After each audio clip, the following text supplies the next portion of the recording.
Thanks again, and welcome to American Movie Classics. I'm Bob Dorian. Here we are at Saturday, and that means, once again, we're at Weekend Hollywood Gold time, where we return with more of the best in movie entertainment. First of all, we'll present a science fiction classic of 1951. It's called The Thing, produced and directed by Howard Hawks, starring future TV star, everybody at once, James Arness as the alien creature. It created long lines at movie theaters every place. Then more thrills and chills abound in the Val Lewton horror classic, The Leopard Man. Dennis O'Keefe is in that one, and Margot and Gene Brooks, who star in a scary tale of a leopard loose in a small New Mexico town. Next, Rosalind Russell stars with Brian Aherne in a kind of change of pace. It says Sandra Dee is also a star in this. It's a family comedy called Rosie. It's based on a stage success called A Very Rich Woman. Russell is an eccentric grandmother with a mind of her own. Vanessa Brown and Audrey Meadows are the co-stars. Next, we'll see Tyrone Power and Madeline Carroll and Freddie Bartholomew and George Sanders, too, who star in an 18th century saga called Lloyd's of London, the story of the world-famous insurance company, of course. Next, it's Miriam Hopkins, who goes bohemian to meet Ray Milland in a generation gap comedy called Wise Girl. Walter Abel and Margaret Dumont are some of the characters that she encounters in the Greenwich Village of 1937. Now, we'll do the answer to yesterday's movie question, and then we'll be on with our first feature. In what 1952 tourist attraction thriller did an unfaithful wife plot to kill her husband? Well, that Technicolor potboiler was Niagara. There it is right there, with Joseph Cotten, Jean Peters, and Marilyn Monroe in her first big role. James Mason was the original choice for the husband, but Joseph Cotten was eventually cast. I have another question for you later, and of course I'll be back to tell you more about our first feature right after we look at this. Here's an exciting offer from the channel that brought you 50 years of Hollywood.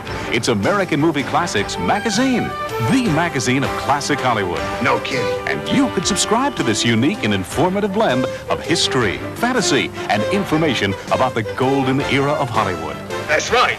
Every month, American Movie Classics Magazine takes you behind the scenes for an in-depth look at the movies and the mavens, the glamour and the gossip, the studios and the stars. Now there's something a girl could make sacrifices for. Each colorful issue is filled with photos, features, and fun. Find out about the movie milestones and the lavish lifestyles, the image makers and the deal breakers, the rumors and the romance. It's the greatest period in Hollywood history, beautifully recreated in the pages of this elegant monthly magazine. Wait a minute, folks, you ain't heard nothing yet. And there's more. Every month, we spotlight the classic movies and fabulous festivals running on American Movie Classics. Plus, you get a complete program listing for the entire month. Remember, you heard it on this channel first. It's a spectacular magazine that no movie fan will want to be without. And it's easy to order. How do we do that? Only $9.95 for 12 issues. Send your check or money order today to American Movie Classics Magazine, Post Office Box 506, Department A, Oceanside, New York, 11572. I better mark that down so that I don't forget it.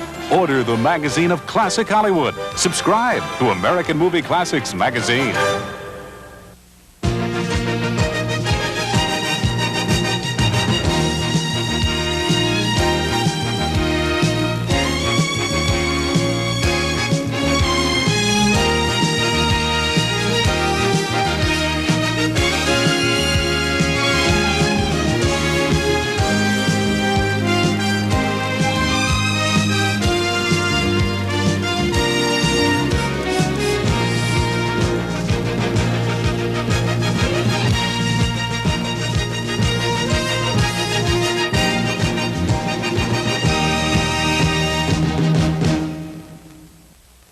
Legendary director-turned-producer Howard Hawks gave makeup artist Lee Greenway a very interesting assignment some time back. His exact words were, "Make me a thing."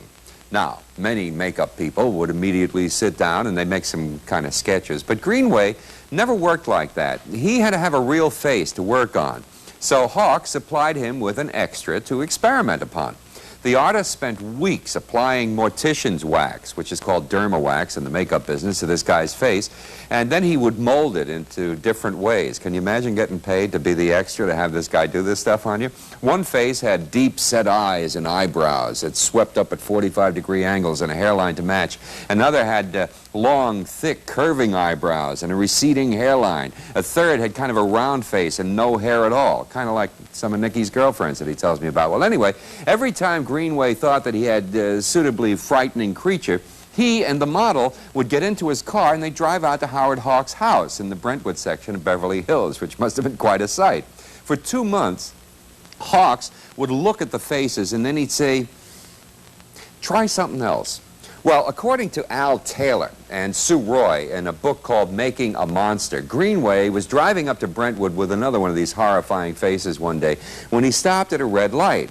You can tell what's going to happen, right? There was a lady in the car across the way, and she happened to glance over at the passenger and fainted dead away. And it was at that point that they knew they had the thing. To heighten the realism of this movie, Hawks purposely used unknown actors, but the man who played the thing didn't remain unknown for too long. He's James Arness, of course, who's very well known now. He went on to play Matt Dillon for 20 years on Gunsmoke on television. So here's the 1951 science fiction sensation, The Thing.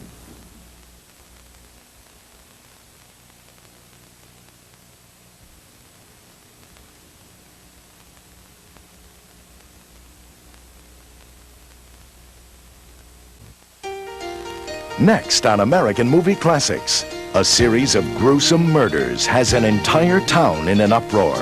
Dennis O'Keefe stars in The Leopard Man. It's next on American Movie Classics. Here are just a couple of the tricks they used in making the special effects on the thing and making the thing, as a result, come to life. To do the scene in which the thing melts, do you remember that one? They froze a dummy in a block of ice, and they kept it in a local ice house so the thing wouldn't melt too quickly, and they shot all the close-ups there. They set up the camera and they filmed for several days as the ice melted, and then they just kind of hung it all together. The scene where the creature catches fire was really a challenge to the special effects people. The alien's head was made out of rubber, but that would have burned up in an instant, and makeup artist Lee Greenway went to Sinclair Paint, and they came up with a product that was capable of withstanding intense flames for at least 2 or 3 minutes, so they gave the guy a chance. For the final electrocution scene, with all that smoke and lightning, not 1, but 4 different things were used. There was the James Arness thing, then there was a man of average height, made up to look exactly like James Arness, then there was a midget, and finally a little 12-inch miniature. So what you saw in the disintegration scene was actually 4 things of varying size working their way down to the ultimate little pool of water, almost like the way the witch died in The Wizard of Oz. Unfortunately, the whole thing was lost with all that smoke. The best made plans of mice and things, I guess you could say about that. We'll be right back, but first let's take a look at this. American Movie Classics presents a science fiction masterpiece. Show me the fly. Meet the obsessed scientist. I can transport matter, anything, at the speed of light perfectly. Visit the secret laboratory. Witness the experiment. Experience the horror. Vincent Price stars in one of the greats of the genre. It's the original, the classic, The Fly. Premiering Monday, October 31st on American Movie Classics. He ventured into areas of knowledge where man is not meant to go. He's back. This time he's mad and he's gonna get even. Vincent Price stars in A Tale of the Good. You wouldn't believe. You would not believe. The Bad. It's something really fantastic, and I'm in a great spot to steal it. And the Ugly. Catch The Return of the Fly, premiering Monday, October 31st on American Movie Classics. We're back, and now we get on to our next feature. It's called The Leopard Man, and The Leopard Man was produced by Val Lewton, the true master of low-budget horror films. Each Lewton film was his unique stamp, really, in place on the film. And we've seen many of these works right here in American Movie Classics, including films like Cat People, The Body Snatcher, Isle of the Dead, and Bedlam. great titles and all great films. Ironically, one of the techniques for which Luton's films are so famous didn't really come out of creativity so much as it did necessity, and that's the extensive use of shadows and darkness. He used this technique for two reasons. First of all, because it lent itself to horror in the minds of the audience. And second, and really more realistically, because his films were usually done with such low budgets that shadows were, he found, a lot cheaper to create than sets were. In a Luton film, when a room disappears off into the gloom, it's probably because they didn't have enough money to make the rest of the room. The script for The Leopard Man was based upon a 1942 novel by Cornell Woolrich called Black Alibi. Luton often used Woolrich's work as the basis for his films, and in the case of the author's obsession with time and the color black, it just fit perfectly into Luton's needs as a producer. Jacques Tourneur, who directed today's film, as well as Cat People, was, if anything, as much of a visualist as Luton was. Fortunately, it was a healthy partnership, with both men agreeing that subtlety is far better than show and tell, something that they could really take a lesson from in 1988. Let's watch Dennis O'Keefe, Margot, Jean Brooks, and our fears and imagination in the classic The Leopard Man.